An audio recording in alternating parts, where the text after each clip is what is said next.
उपोषणातून माघार घेण्यास नकार, आरक्षण देण्याचं काम शिंदे समितीचं नाही, जरांगेंचं वक्तव्य.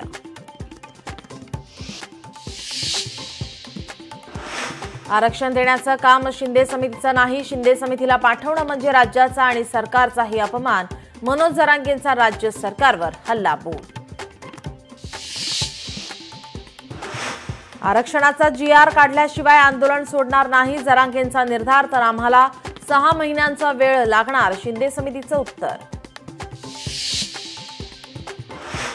मुख्यमंत्र्यांनी तात्काळ मागण्यांची अंमलबजावणी करावी, मराठ्यांच्या संयमाचा अंत पाहू नका, जरांगे मागणीवर ठाम.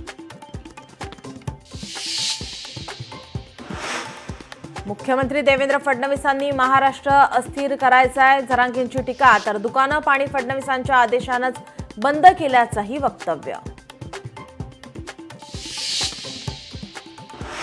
जरांगे परत का आले याचं उत्तर शिंदेच देऊ शकतात, आंदोलनाबाबत राज ठाकरेंचं सूचक वक्तव्य.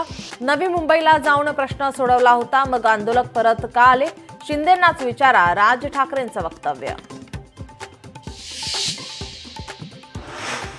घटनेमध्ये बदल केला तरच मराठा आरक्षणाचा प्रश्न सुटू शकतो, शरद पवारांचं मोठं वक्तव्य.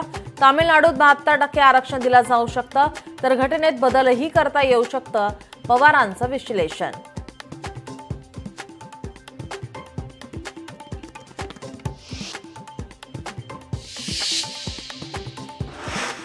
आंदोलकांना सोयीसुविधा दिला नसल्याचा आरोप पालिकेने फेटाळला, 321 स्वच्छतागृह, 450 सफाई कर्मचाऱ्यांचा रुग्णवाहिका तैनात केल्याची पालिकेची माहिती. आझाद मैदान परिसरात लाईट्सही लावले.